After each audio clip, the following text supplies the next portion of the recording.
and welcome to the Estee Show. Today we continue our deep dive into fractional product leadership with Aakash Gupta.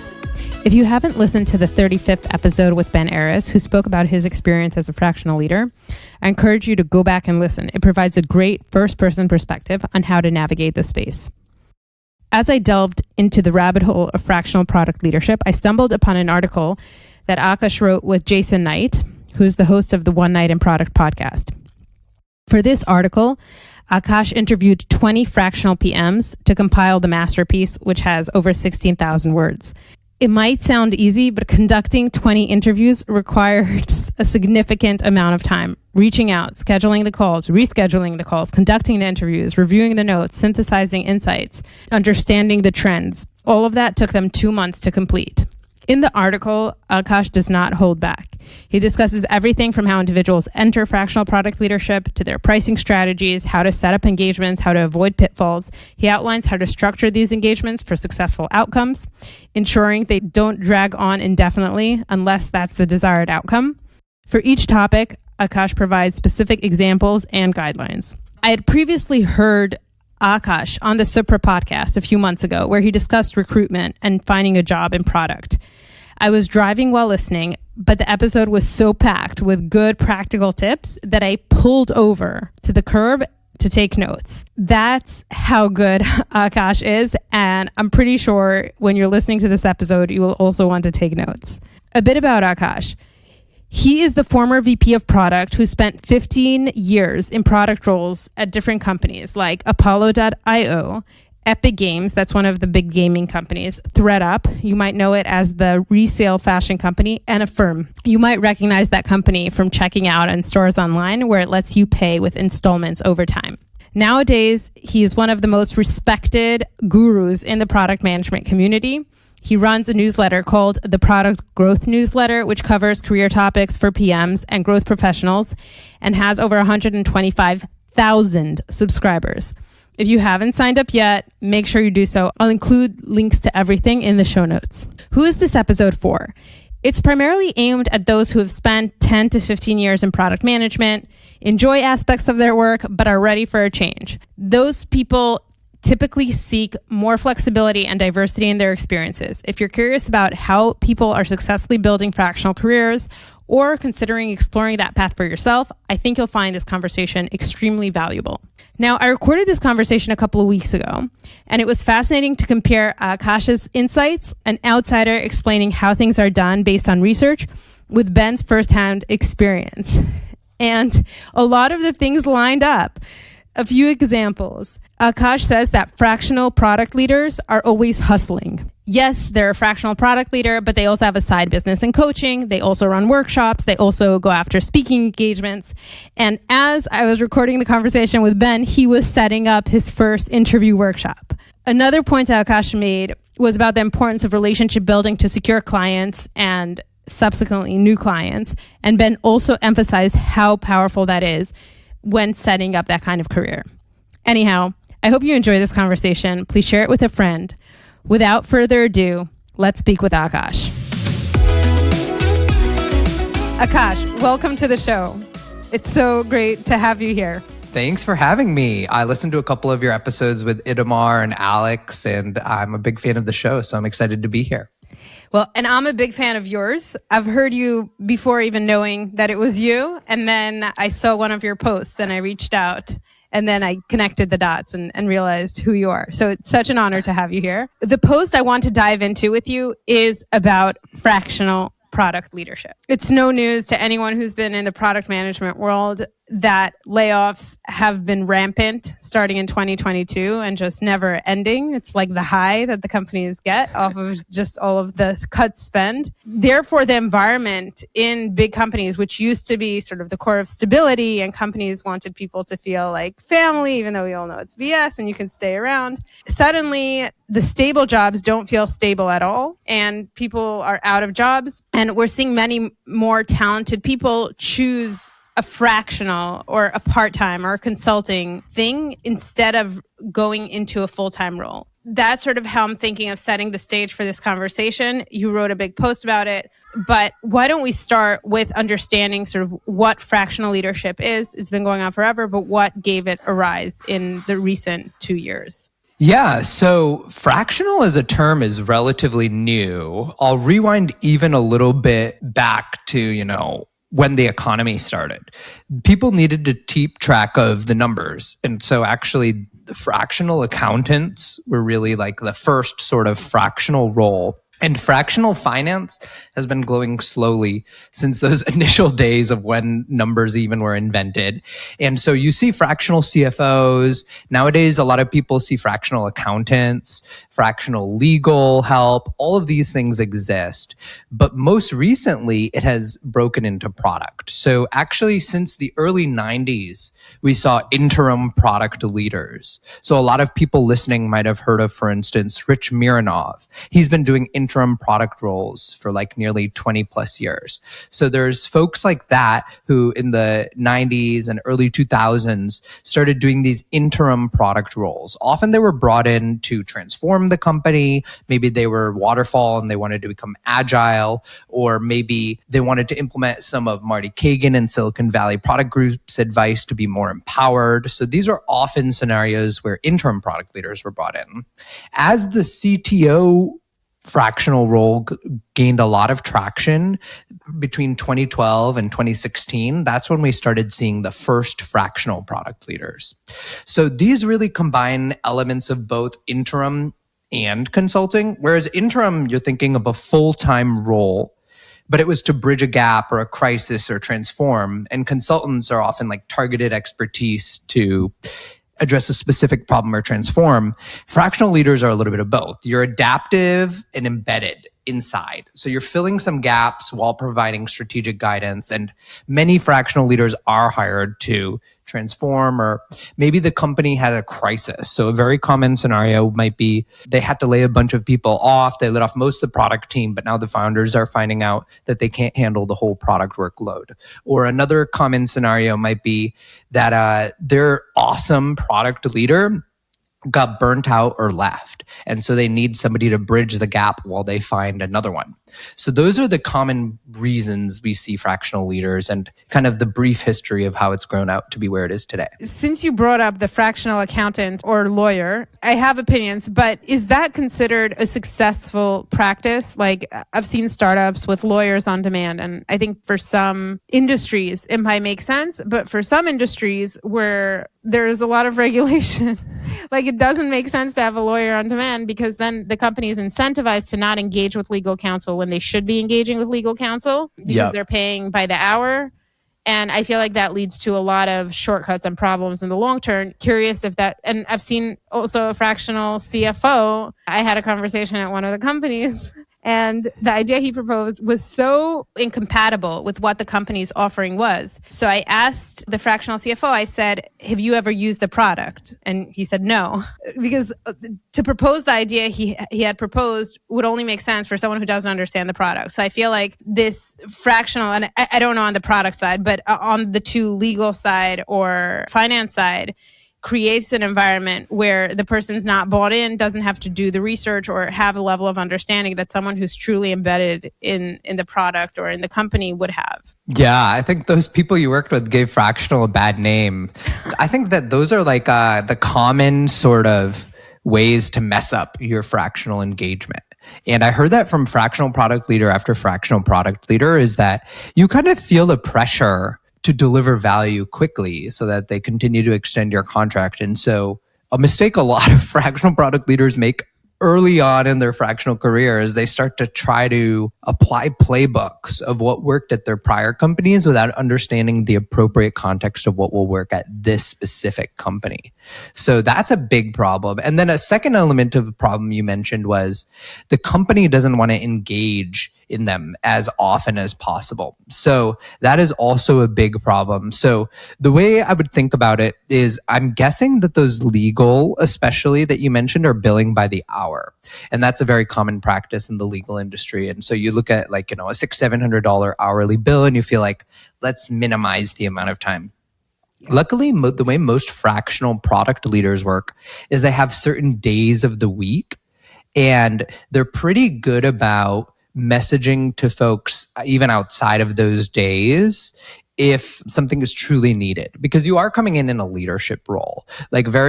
We're not exactly talking about fractional product management right now, but even the fractional product managers I talked to said, once a day at least, they will be checking their Slack and email and providing support to people who might need it. Let's say they wrote a PRD and designers and engineers have questions, or they wrote a product strategy and the team is implementing.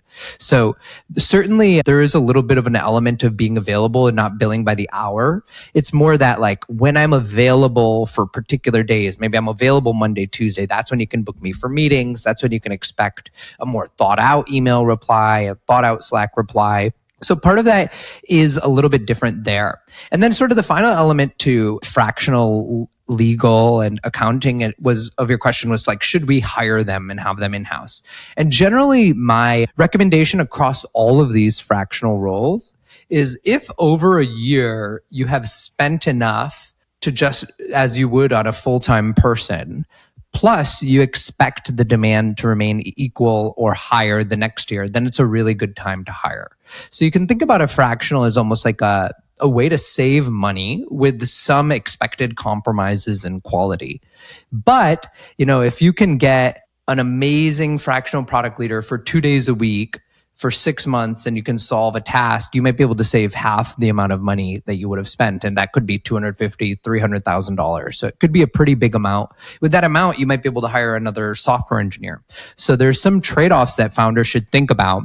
And in general, what I find is that it's really the bootstrapped, the pre-seed, the seed, and the Series A founders that are making the decisions where a fractional makes sense. After that stage, for sure. And after basically Series B and 10 million revenue bootstrapped, you should start to think about full-time more. So that's from the company's perspective. Let's talk about from the candidate's perspective. At which point should a candidate be saying, maybe I should look at fractional, maybe fractional is better for me than a full-time role?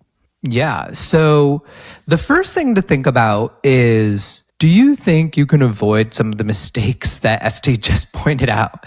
Can you ramp up really, really quickly in an environment? Will you be able to handle situations where you need to provide value, but you might not even have all of the context? Can you context switch? Multiple fractional product leaders we talked to in this piece, along with my co-author Jason Knight, found and mentioned to us that they might actually mix up context details if they have 3 gigs going on.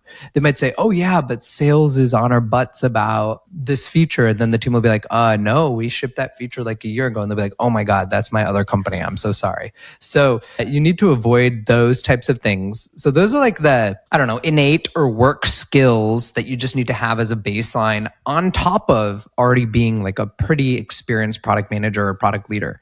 I would say if you don't have 5 years minimum of product management experience, it's probably not worth it. It's going to be too hard for you to market yourself.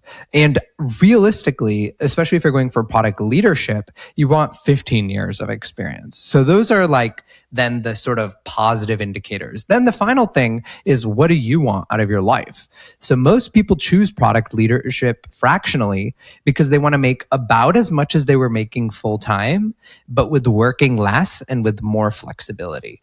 So the hourly rate for a fractional role is typically about 40% higher than what you would have been making full time. And that 40% is covering all the time you're marketing yourself, all the time you're trying to sell your next deal. So ultimately then what often ends up happening is that fractional product leaders will make slightly less than they would full time, but they actually are happy with that decision because A, they're way more flexible. B, they have full control over their schedule. So you typically see this with people with young children making this decision.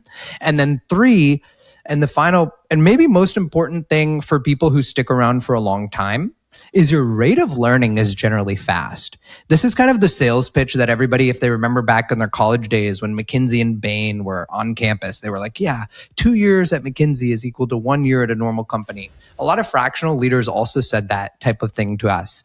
Because they're working in so many different environments and context switching, they're learning faster. I've spoken with a number of, I'm thinking of one specific conversation. Let's not overblow this. But one fractional CPO who told me they offered me the actual CPO role, and I said, no, I can't do it. Another fractional head of marketing also said they offered me the full head of marketing role, and I said no. Why is it that if people are working in a company and are working well enough that the company wants to extend them or to transition them into a full-time role, that they're saying, no, actually, I'll tell you, I think what I'm hearing is there are concerns about those companies that as a fractional leader, they feel they can retain some sort of control over themselves. Let's say they don't like the way the leader treats others, or they're not going to be respected as a human being. Whereas a fractional person, you could say, this is what I recommend.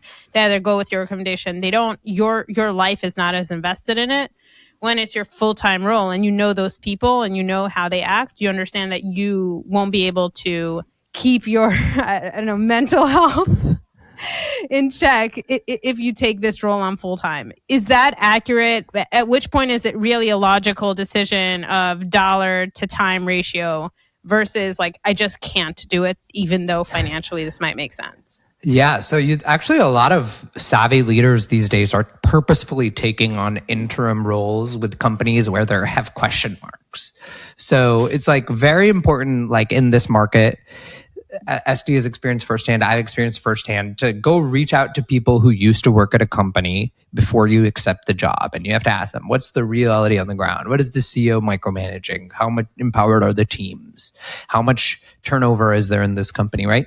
And when you ask those questions, a lot of times, if you do get the job offer, you'll find that it's at one of those companies, right? They're the companies who need to hire more often. And so I've talked to a lot of people who actually weren't even interested in interim. And they said, yeah, I just took an interim so I could test the waters. So that's a very common thing for a savvy leader. And I recommend listeners think about that. The sort of second case is the career fractional. So I actually found that these people are pretty rare, but there are people who, when they're in an environment, even if they like it, they have to say no. And so Rich Mironov, again, he's a great example. He's a career sort of interim and fractional, and he's really pretty good at what he does. So he mentioned that basically every single engagement he has, they ask him to stay him on full time. And he's been doing this for decades. And so what he does, and he coaches a lot of interims as well, is he says, you need to actually have the reason to say no to them ready from like before you even sign with them. So what Rich will often do, which may or may not be true, is like when he's working with a small company, he'll say something like, yeah, I'm usually more of a big company guy. So if I come in, it'll be, for a little bit. And then when they finally ask him to convert full time, he'll say, it's not you, it's me. I'm more of a big company guy. And then he'll do the vice versa to big companies. So it's good to sort of end really gracefully. And you don't want them to know that you actually found the environment toxic, because most fractionals get their clients from referrals. So it's really important to actually end each engagement on a beautiful note. And you ideally want them to be asking you to come full time. So a couple of people since the post was published were doing fractional work, and they reached out to me and I said, yeah, like your goal should be that they ask you to come full time and you have to say no. That leaves them wanting more. A couple of people who have been doing it longer even said they've followed around the same leader to multiple companies. There may come a time when you have a dry spell and you'll just have to go back and work for another toxic leader at their third company. So it's always worth sort of keeping those relationships positive, even if you felt like you were mistreated. Can we dive into a little bit about referrals and staying in strong relationships? For full-time roles, it's also very important to leave a company on good terms. How is that different? Because in a full-time role, you're going in, and today it could be with the illusion, like I'm coming here to stay here until I retire. But there's this idea we're not talking about an end date. It's like going into a marriage. Versus like going into an interim role is more like going on a vacation. Like we're going to have a great time. We're going to do great things, but we know that we can't afford to stay past day X. So in a way, I feel like it could be easier to have a good relationship, but what's sort of the secret to ending on good terms or to dealing with differences of opinion and the difference that it is in a full-time role versus a fractional role? Yeah. So I think of the 2 or 3 tips I glossed from our 20 interviews. One really interesting one was have the milestones for your exit pre-negotiated. So a lot of people, how they sell these fractional work, because they are big, it's like a $200,000-$300,000 check often for the company at the end of the day, is they'll sell like a $5,000 to $10,000 assessment upfront. Might be like 3-day assessment. So in this assessment, they would come up with all of their milestones. Their milestones might be hiring 3 new PMs, firing the 2 underperforming ones, replacing them, getting a new design leader who understands empowered design, changing the methods that sales reaches out to product about feature requests and being accountable for that. And then often the final milestone will be something like hiring my replacement, hiring your new head of product. And that's a really good way to kind of have a pre-established, not fixed end date, but end milestone. And so as you achieve that milestone, you often leave on great terms. And it's also a good way then to have sort of those long tail clients where you might just have like 1 or 2 hours of support for them, which you just add on top of what you have for the next couple months while that person is ramping up. So that's one of the things. Now, as it relates to full-time roles, which was the other part of your question, the way I would think about your fractional work versus your full-time work is as a fractional, you're typically being hired for some area of expertise. And if you're not, you should try to establish what that is very early on. As a full-time, you're part of the team, you're glue, like you're doing whatever. If there's a reorg, you're happy.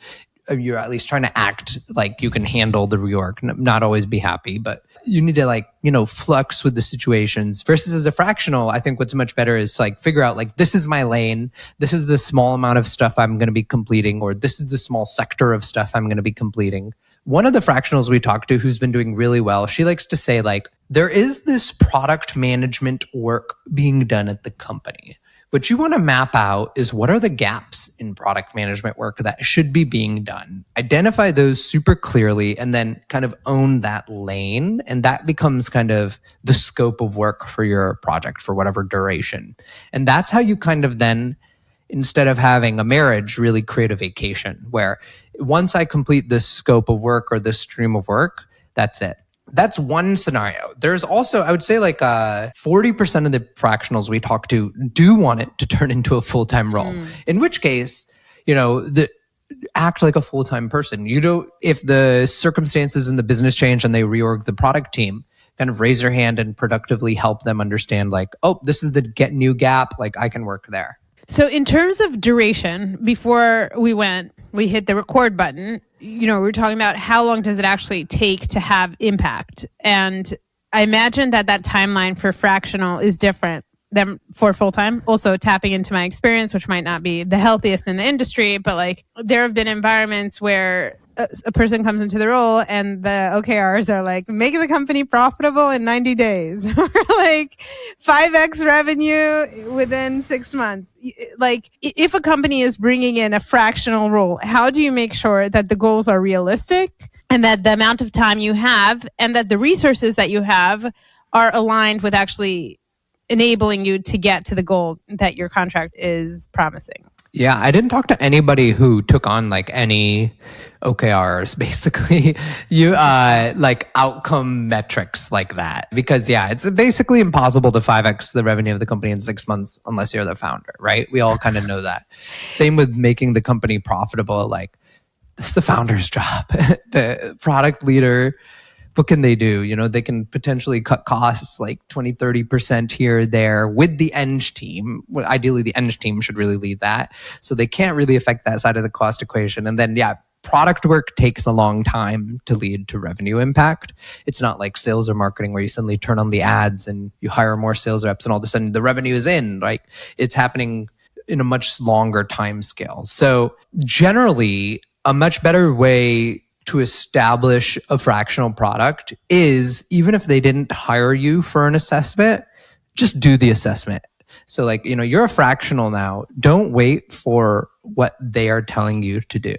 You proactively go to them and say, this is what I'm going to do. What I'm going to do is in this first week, I'm going to identify like, these are the things that I'm going to solve. Or maybe it's these first month if you're only on a 1 day a week engagement. This first month, I'm going to identify these are the things we're going to solve. And that way, you should get some non-key result related things you're going to accomplish. I am going to help switch the team to continuous discovery. That's a milestone people often take up. So I'm going to make sure that each engineer, PM, and tech lead is talking to 2 customers a week. And I'm going to, once we get that, I'm good to go.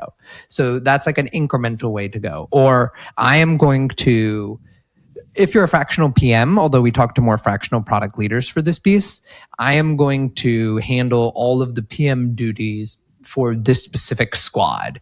For the PM duties, meaning I might create like the OKRs that this squad needs to attain, but I'm not going to be able to be held accountable for these OKRs because I might not be here the whole time. So you're doing like a stream of work. There is one exception. As soon as we start talking about such a broad topic like fractional, there's always exceptions. So you'll actually find there's a huge rise in fractional product agencies. So McKinsey, BCG both have big arms now of fractional product managers. And then you have product managers. Yes, exactly. Yeah. But specifically doing product management work. And then you'll also have a company called like Product People and 2 more whose names I'm currently forgetting, but are in the piece, who have pretty big staffs of fractional product managers. Those companies, unlike the individuals we've been talking about up until this point, do often sell themselves on like an ROI type of thing. Like that's actually how McKinsey makes all of its money. Like they're like, oh, we're going to 10x, it costs $1 million, we're going to generate $10 million type of thing. So those companies are the most likely to do that. And in terms of setting yourself up for success, it's all about how you calculate the ROI. So I worked at a consulting company for a while, and what I found is that they are very, very rigorous about calculating and predicting the ROI. So for instance, we might work on like a cost optimization project for a restaurant. So worked for like PF Chang's, for instance. We brought in a partner who had done cost optimization for literally all of PF Chang's competitors. And so he could bring the data of, oh yeah, we were able to reduce the paper category from 10 to 17%. We were able to reduce the travel category from 40 to 60%. So you basically create these experts or partners at BCG, Bain, wherever you are, who understand what the ROI is. And it's up to them to really be able to structure the project, manage the stakeholders. And so that's why they're paid like much more than the average person at the company, but they're also working on like 10 projects at a time. It's funny, as you were saying, like make it around output, right? Like around project specifics, not around outcome, with all of the screaming and Lenny screaming about output driven roadmaps and how horrible they are. And we don't want to be those types of leaders. You're saying when it comes to your own role, make sure it's measurable and truly within your control. It depends. I mean, some of you listening might be fractionals who are like raising your hands and saying, no, I take on outcomes. But really to address sort of the question you had, which is like, I'm going into an environment where first of all, they're not succeeding super well. Second of all, like the types of outcomes they want to sign me up for are likely unrealistic. And third of all, like I don't actually want to transition to full-time. If all 3 of those conditions exist, then I'm not saying that you shouldn't help your product team switch to outcomes over outputs. I'm saying the conditions for success for your fractional role should be specific outputs, like I'm switching the team from outputs to outcomes, like I'm switching the team from agile to waterfall. I am handling the head of product role for 6 months. Those are the type of milestones you want to structure as success, because going back to our prior question, you absolutely want to make sure you succeed in all these fractional roles. It's even more of an issue than your full-time roles, where you can just go apply or talk to recruiters, or for most PMs over the last 10 years, recruiters landed in your inbox, regardless of how you were performing. So there's that giant difference that your acquisition is all from referral. So it's really against your interest to sign up for any goal you can't achieve, which is again why Bain or BCG is paying these partners $2 million a year to come up with goals that they can achieve. One more thing I want to bring up that I heard you speak about with Jason Knight was, as your newsletter grew, the work actually became less enjoyable, but also more difficult because you felt more responsibility. Like if 5 people are reading your advice, you're like, if it's bad advice, who cares? But then if it's 100,000 people receiving your advice and you're misleading people or you're giving people bad advice, that's a much bigger responsibility. I want to call you out for saying that because Marty Kagan in Transformed and in his conversation with Lenny basically gave advice to product leaders or product managers who are stuck in feature factory teams, saying your responsibility is basically to transform your organization, whether organization wants it or not. And there was a ton of blowback, basically saying, hey, I've tried that. I just got fired.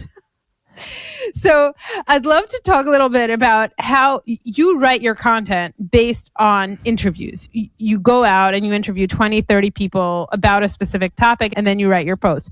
How, number one, I just feel like you're a walking encyclopedia. The amount of knowledge you have, specific examples, numbers, you're always willing to throw out. But how do you deal with that responsibility piece that I think others in this industry might be less careful about? Yeah, I think he does deserve to be called out about that because it's not just like 1 or 2 PMs who have been fired or laid off for that. It's like many. So I've actually done a collaboration with Marty. I actually think he is really smart and thoughtful. And I think that if you were to have engaged with Marty while you were going about trying to transform the company, he might have been able to help you a little bit too. So I want to defend Marty. My fundamental sort of take on everything is I never understood what was so bad about feature factories or what was so bad about outputs. And having worked at places like Google, I certainly didn't see that they were empowered or focused on outcomes. I've talked to hundreds of Google PMs. You can talk to any Google PM today. In Inspired and in Transformed, it makes it sound like they all come up with their own feature ideas. That's just not the case. I'm currently working with a Google PM on Google Gemini's API on a post. And we've talked in detail about all of his work, all of the features he's been shipping. I've asked him questions like, where did this idea come from? How'd you get buy-in? It's never been the case that him and his designer talked to customers, they brought the tech lead in, and they discovered a solution that Google execs had never heard of. No, every single solution, Google execs all the way up to Sundar, because this is the Google Gemini we're talking about, had already considered, thought about these solutions and had been debating them. The PM and the designer would go and bring new information to them about the options that they might not have thought of, but it's not like people are suddenly discovering features out of thin air. I honestly don't know where he got that misconception from. 99% of product features somebody else has built already. In Gemini's case, OpenAI has built them already. You're thinking about how do we sequence these? What goes first? What's going to be most impactful for my users? And for all those things, PMs and designers and user researchers and analysts can bring new insights to the table. And so there's this element of what the reality of empowered PM literally exists nowhere. I have certainly never been in an environment where that exists. Now, there is these sort of 75% empowered environments, where PMs do have a lot of room on their roadmap to come up with features that they truly discover. They have a lot of room to push back on executives. Executives are happy to listen to new information. So that seems to be kind of the ideal in this real world where you have execs making at Google $2.5 million a year. You're making $400,000 a year. Do you really think that they're just making that because they've been in the company longer? No, they're actually adding that much more value to the company. They're having to prove their jobs on a day in, day out basis, and they know a thing or two about what features should be built and why features should be built. And so I think that this whole idea of a feature factory or empowerment is BS because it literally doesn't exist anywhere. And so as a PM, you need to figure out where you are in that spectrum of feature factory to empowered. Nobody is actually at 100% empowered, but some people are at 0% empowered. And you do want to slowly move your company over, literally just so that you can succeed and the company can succeed. Because not even Google can figure out what it should be building in as product features without going and talking to customers and validating things. And literally it's just so that you can hit your OKRs as a PM. So to actually hit those metrics, to actually succeed, you definitely do need to bring elements of empowerment, of continuous discovery, of allowing tech leads and designers to decide details instead of executives. And so all of that is really important. And what I would say is that you want to localize sort of your impact. So that's the Marty Kagan topic. The second part of your question was about calling me out about the responsibility. So I actually personally don't, I probably fall into the mistake of saying stuff like Marty a little too boldly that doesn't apply to everybody all the time. And people will call me out. And so I have to delete tweets and delete LinkedIn posts on the regular. But I think the thing with me is, the thing with me is like, I find that compared to other people at my level of followership, I'm way more willing to listen to the advice, listen to the haters. If you comment on my posts a couple times that you dislike or disagree with them, I'll usually send you my meeting link and we'll chat about it. Maybe we'll even do a collab. I recently did a collab with somebody who's really large. And I would say like literally everything that, I suggested or something, they like literally weren't able to budge. Like they just had to go by what was in their book that's selling millions of copies. And so I find myself on the other end of the spectrum where I might say some stuff that's like a hot take that only applies to the 15 years of PM experience that I have in the United States, and people in Brazil might not resonate. But then usually I'll listen to them and I'll qualify or I'll delete or I'll comment or I'll come up with a new post 2 weeks from now and I'll say, here's what's actually going on in Brazil. So that's how I try to handle it. Can you give me an example of something you had, I don't even want to say you had to delete, but that you deleted as a result of comments? So many things. So recently, so interestingly enough, for anybody who's listening this long, you might be creating your own content. Here's a couple hot tips about X. Number one, you need to post a lot. Number two, you need to post things that encourage comments, replies. Number three, there are very, very few product managers on X. There are a ton of software engineers and designers on X. And there are a ton of indie builders on X. And almost all of the people who are on X don't like product managers. Putting all that together, if you want to succeed on X, it doesn't help you to just always say like product managers are awesome. Product managers are great. I love product managers. Here's how to succeed as a product manager. Actually, it's really good if you want to grow on X to be humble about here's some things that product managers got wrong. Here's some areas where product management as a profession needs to improve. So I recently posted a video of a Microsoft PM who has 30,000 plus followers on TikTok and Instagram, who posted a short where she was working from 9:30 a.m. to 4 p.m. And I posted on my X like PM saying she's working from 9:30 to 4 facepalm. And a lot of product leaders at very reputable places were like up in arms, like, oh gosh, I can't believe you're resharing this content. And personally, they just felt hurt that like I was hurting the PM field. But for me, it's more that I think I'm sorry, like what were they upset about? The facepalm?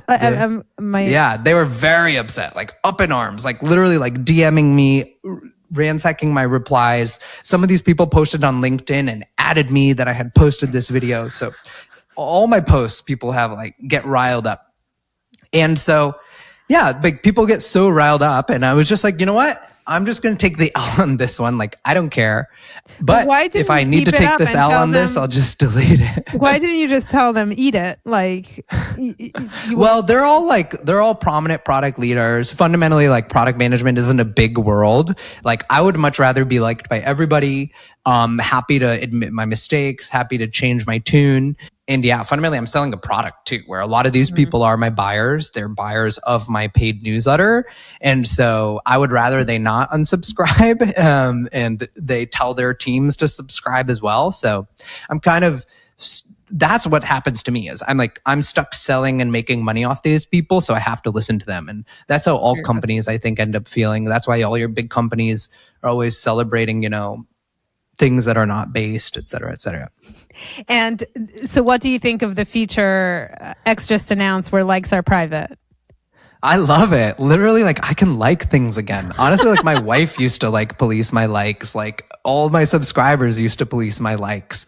Now I can just go in there and like, yeah, this cheesy thread, like I love cheesy threads. I love clickbait threads, but I could never like those things. Now I can just go in there and like, and my For You feed has gotten so much better. What do you think?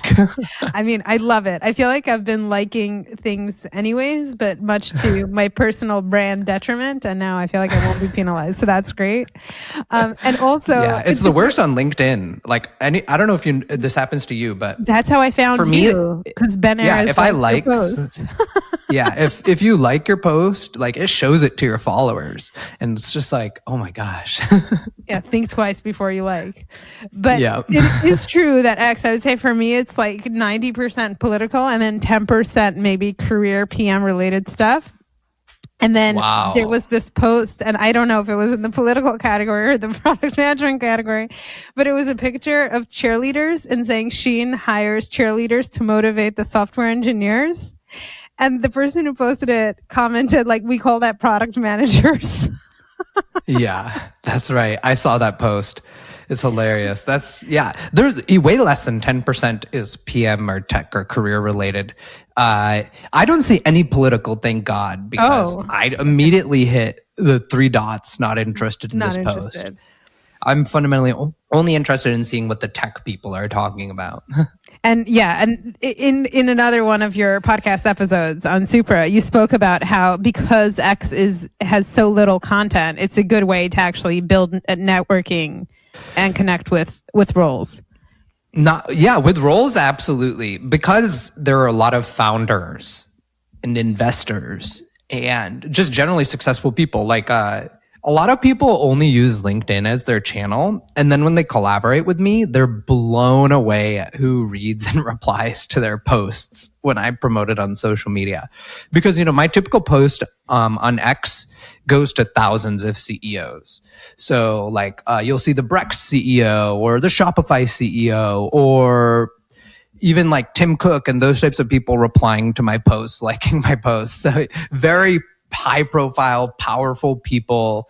Lena Khan has liked a post of mine, like very, very senior people who are actually players in the world. Chamath, Jason, David Sachs, all of them have interacted with me on Twitter. Podcast. Yeah, all of them have. So also it just makes me known to them so that if I want to reach out to them about something, they might potentially be more likely to reply. One more thing that you touched upon with the 40%, but that I want to sort of complete the conversation on fractional leadership is how to price it. How much should a company pay for it? And how should someone considering a fractional role figure out what their price is? Yeah, generally as a company first, the idea is not to like nickel and dime with your fractional roles. It's to find somebody who you think like you wouldn't almost be able to afford full time. Because they just have, maybe they have 35 years of PM experience at big tech. Like you're not going to be paying $2.5 million to this person. But maybe you do want to spend $500,000 for 20% of their time because they do, maybe they built up YouTube and you're creating the next YouTube competitor, whatever it might be. Like it's actually a way for you to get access to expertise that you might not have been otherwise able. And that's why you have to pay up for it. And so how you think about that is like the most average sort of price in the US these days for a fractional product leader is like roughly $1,200 a day. So that's kind of like in your mind. Like I also talk to fractional product leaders in India, like as you guys know, like because of currency, et cetera, like that goes down to almost like 200 USD. So, but don't let those numbers sway you. Really like the percentage we talked about, where it's roughly 40% more on an hourly basis than you would be paying a full-time person is a good way to think about it. So if there was someone with X amount of years of experience in product management, how much would you pay them full-time? 40% more is like how much you'd be willing to pay for the fractional. And if you think about it, especially because we're both in the US, like you're paying benefits on your full-time people of roughly 40%. So just for them to cover their benefits is 40%.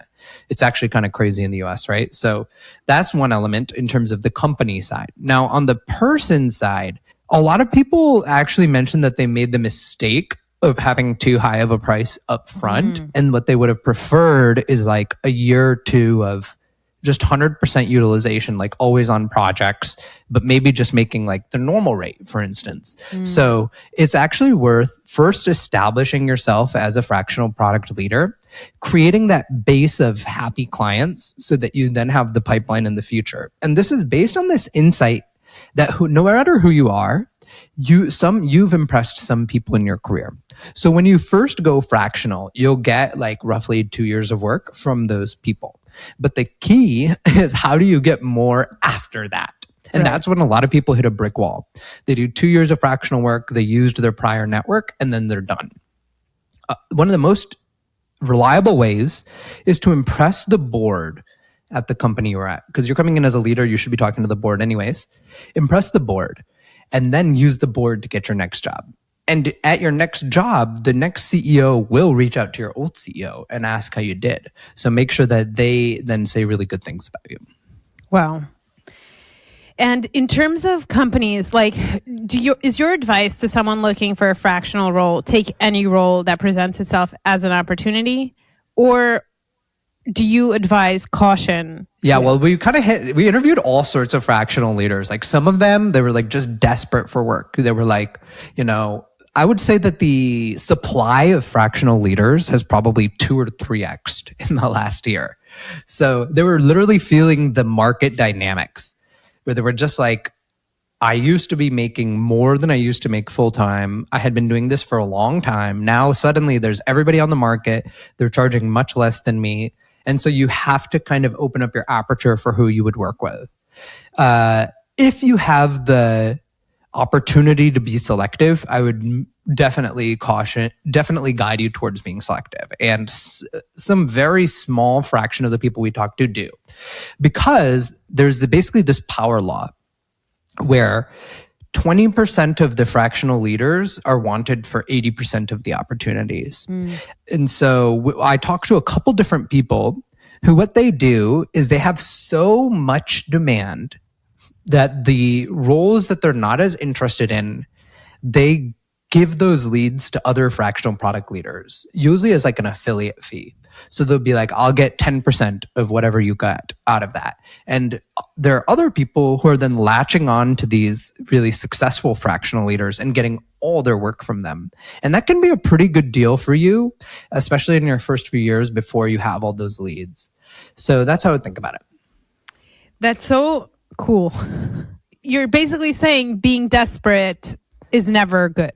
Ideally not, but you never know. Like you might have the opportunity to just make some good connections. So I always say it's better to have work than not have work. Like if you have been a fractional leader without work for a month, like that's a month you've been dipping into your savings. It's much better to just go ahead and take this slightly toxic job, and maybe you'll impress your design partner. Maybe you'll impress your engineering partner. After this company inevitably folds, if it's such a toxic place, maybe they'll recommend you at the next place. So there's always sort of a positive way to spin it. And a lot of the fractional leaders I talk to are working at companies where they were just like, they wouldn't ever work there full time. So your bar is different. Okay. And then if someone is that desperate, would you tell that, like, are those people already just open to either fractional or full time? And they're like, just anything that looks half normal, I'll go for? A lot of them actually were interested in fractional because they'd been doing fractional for a while and they like fractional. And again, why do people come into fractional? The most common reason is like they have young kids, and the average full-time PM job outside of IC at a big company is like 50 to 60 hours a week. So if that's the case, like you're always going to be making trade-offs with either your partner or your kids. And most people who are choosing fractional don't want to do that. So are you able to tell us a little bit about that secret project you're working on with Jason, the collaboration? Oh yes, that was this post. So that was Jason, the podcast, we were talking about the product leadership job search.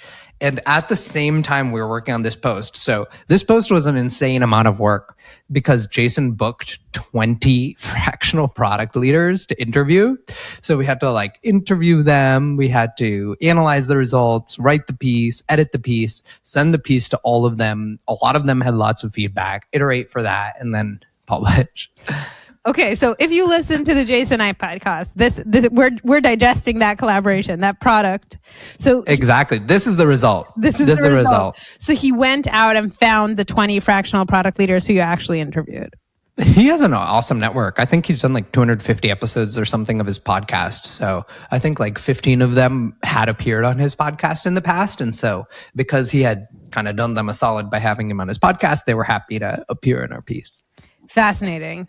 And was there anything that you learned in working on this collaboration post that was either a surprise to you or you thought it went one way, but actually the fractional product leaders came back and said, no, it's not like that at all? Oh my gosh, a lot of surprises, honestly. So actually, that's probably the frame I use for anything I publish is I try to avoid talking about the stuff that you might already know and just focus on my surprises. And when I initially set out to write the draft of this piece, we were targeting like kind of my normal size, 7,000 to 8,000 words. But there were so many surprises in these 20 interviews that the piece is 20,000 words. So we've gone through some of the surprises already. I guess like a couple other surprises that I wasn't as, I don't know, maybe aware of. So one of them is that almost all fractional product leaders pursue a portfolio career where fractional is not the only source of their revenue. So I saw all the archetypes out there, but the sort of 3 or 4 most common ones. One is like the consultant. So they're doing a lot of assessments and they're doing a lot of workshops. And these workshops can pay a lot. Like it kind of blew my mind, but like there are big companies out there. Think of just like a company that has existed pre-tech that are now establishing tech that are used to paying a single one-day workshop fee of like $25,000. That's just like, they don't even notice that fee. So there are tons of fractional leaders who do a lot of that. There are even ones who do like $100,000 fees for like 1 or 2 week projects. So you can make a ton of money just based on random things like that. Another sort of vector we see a lot of is the keynote speaker. I actually didn't realize that keynote speakers were pretty well paid, but yeah, your keynote speakers can get paid anywhere from $5,000 to $100,000. So people they'll actively covet the keynote speaker slots that are like $100,000 pay. They'll actively like court the person who holds that budget.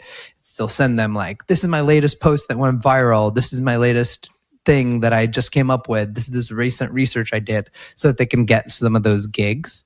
And there are also company talks. So like if you see these people who are on like Google Talks on YouTube, for instance, those people got paid a ton of money to give that talk.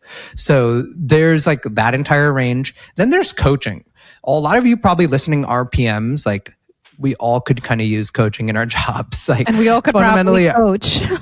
Yeah. And our managers, I don't know. It's like a deficiency in product leaders generally that they don't always give like a lot of proactive, helpful working advice. Oftentimes the one-on-ones that you're having are like, did we ship this feature? What was this impact? My boss has this concern. And so they're just not working with you every week for 30 minutes. Like, well, let's look at this PRD. You kind of missed like countermetrics entirely on this PRD. Well, like you published this PRD, but it feels like it's only 60% complete. Well, you didn't do a future results write-up for this feature. You just sent out an email. Don't you think we need to put that together? And so that's where coaches really come in and help. And a lot of people who I've talked to who have coaches, they like never let go of their coach. It's kind of like their secret in their career.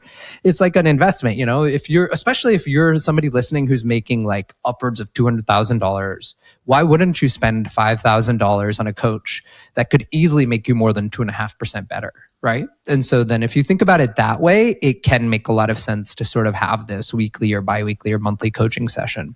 So a lot of the fractional product leaders I talk to have like 50 mentees that they've had for like 8 years plus. Wow. So you can have sort of these super long-term relationships with somebody who's actively helping you with your career. And the better coaches will even like have you do 360 feedback occasionally if your company doesn't, and they'll collect the results and they'll review the results with you. They might even do sessions like with people on your team.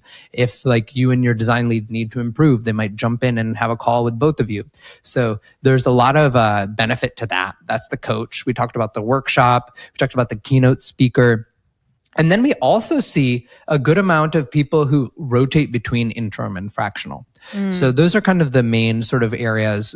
The sort of wild card portfolios, just one or two people we talk to. They also make money like as a typical creator. Maybe they have a newsletter. Maybe they have an ed tech business. Maybe they have sponsored posts on LinkedIn or X. So that's the other way. So you're saying these people just in general are hustlers. They're type A personalities and they want to have a lot of things going on at the same time. I don't know about type A, but definitely hustlers. Or you can almost just think about it as like they're operating in the business of themselves. And so if it's a dry spell of 2 to 3 months of revenue, they're not just sitting on their hands. They're finding a new revenue source and they're going after it. Let's do a lightning round. Let's do it. Okay. If you could meet one person, dead or alive, who would it be? I would probably meet FDR just because he somehow created the magical machine that is America. In a good way or a bad way? In a great way. I mean, I'm not like a huge fan of all of his government spending, but the fact is it worked. That's after you said you'd say not interested in any politics. Yeah, it's true. But he's had such a big impact. I guess alive and more tech, like I'd still want to meet Elon. I know he's pretty controversial, but it's hard to point to a business figure with more impact on the world. What's your take on Elon's pay package? Approve or disapprove? Yeah, he's underpaid. I mean, $56 billion for adding like $1,200 billion in market cap. That's like a great deal. Again, let's go back to the coaching thing I was talking about. Like I'll take 5% deals any day of the week if I get to experience the upside.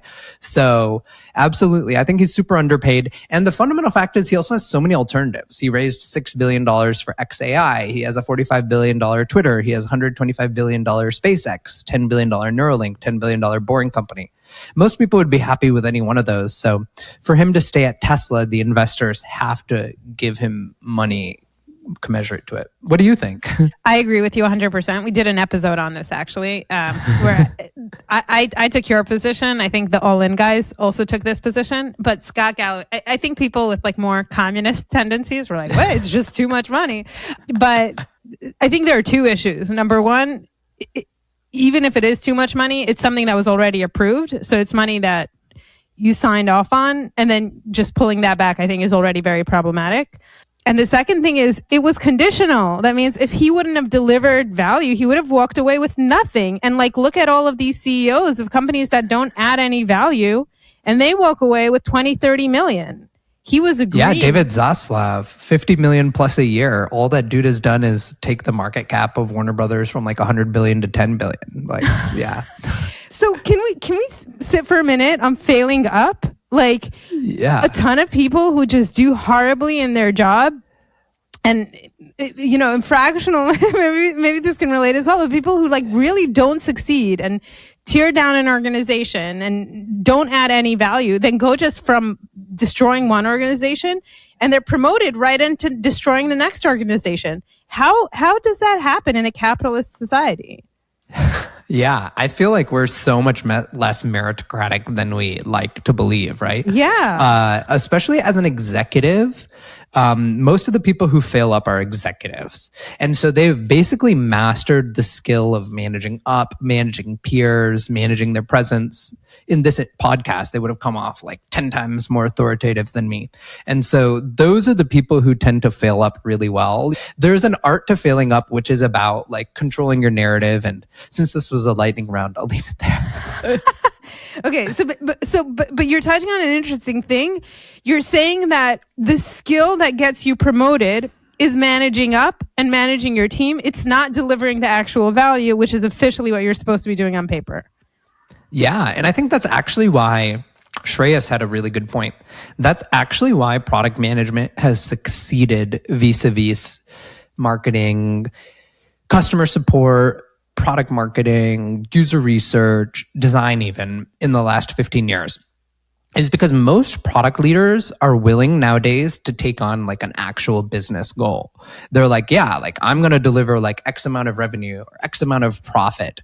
And some of the times they don't, which is the fail up we're talking about. But most of the times they are measured on that. And so that's why you'll see pretty high churn at these levels for people who don't meet it. But people who do meet it, those are the real rocket ship careers. So like I'm very impressed, for instance, by like Adam Mosseri, head of Instagram.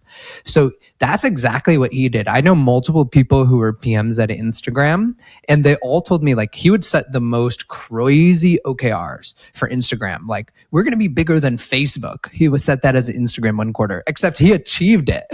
And so then Mark had to reward him with becoming head of product at Instagram. So although the fail ups exist, 95% of people who are hitting these positions, they're not the fail ups, but actually the people who succeeded. I'm taking away two things from your comments. Number one, that ultimately there is a stopgap. Like at a certain point, you won't be able to continue failing up. Or is that not the case? I think you can continue. Yeah. I personally have no idea how to coach you into replicating that. But I've also worked with several product leaders who just came in, ruined the organization, and now they're at, much better and bigger roles. And I think that I've certainly seen it. But how do you identify the stars then? Or how do you become one of the stars that's not a destroyer? Oh, gosh. I think probably just everything I write about in the newsletter, like a really good product leader needs to combine 2 or 3 world-class skills, whether that's product sense, product strategy, creating the org, improving weak performers, or managing the CEO, with like a full proficiency, like I would say like 80% of the way to mastery on the entire product management skill set.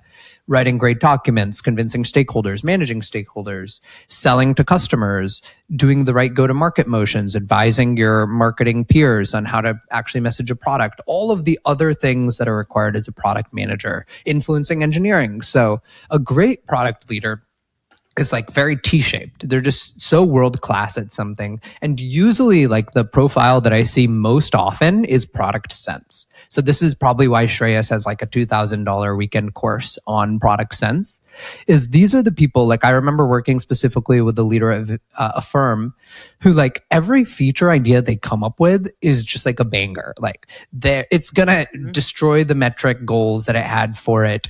It like has like deep understanding of the competitive landscape, users, and what is working in your product and what's recently technically feasible. So that tends to be the most common.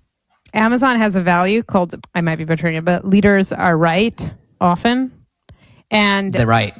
I love it because it's like you can put in all of we work hard, we're data driven, blah, blah, blah. But in the end of the day, it's like the people there, Armand, one of the guys we worked with, every idea he had would turn to gold.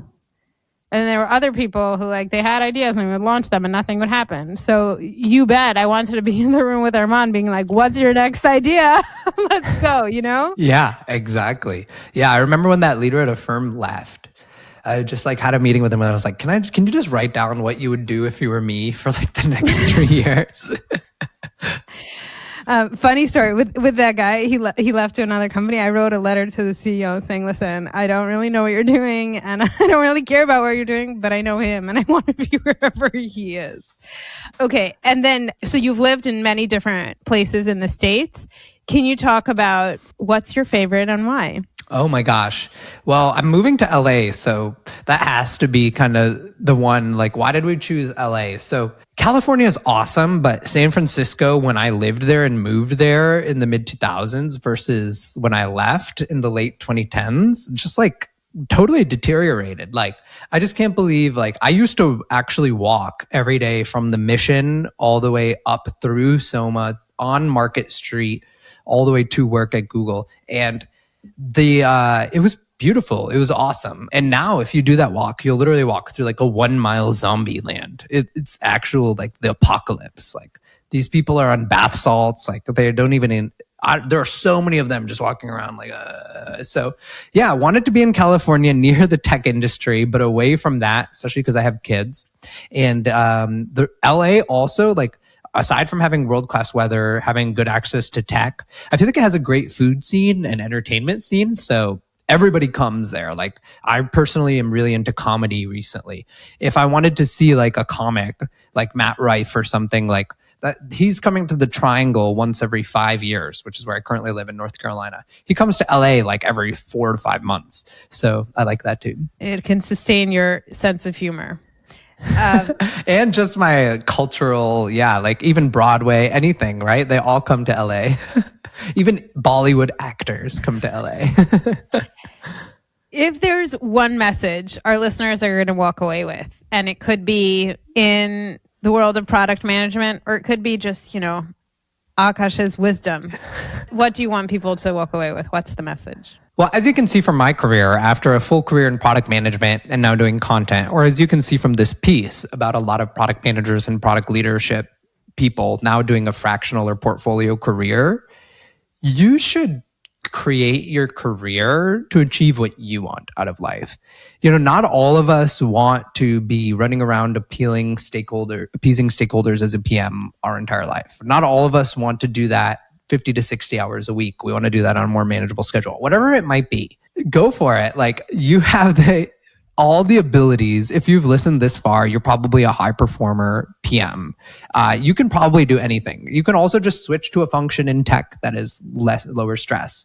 And yes, you will get down leveled when you first switch, but 2 years from now, you'll be back to your current level. And so I feel like more people that I talk to day in, day out feel so fixed in their career. Aakash, I've gotten 10 years of experience as a fintech PM. I'm like, it sounds to me like you want to be a gaming PM. Just do it. Like, you might get a down level for 2 years, but 4 years from now, because you like it, you'll be way further ahead. Thank you so much. I really enjoyed speaking with you. Thanks for having me. If you've gotten this far, thank you for listening to another one of my episodes. Remember to follow the Estee Show on whichever platform you use to listen to podcasts. If you have any feedback, questions, or just want to share your own experiences, don't be shy. Hit me up on LinkedIn or email. That's esty.podcast@gmail.com. I'm all ears. Until next time, stay curious, stay bold, and never stop learning.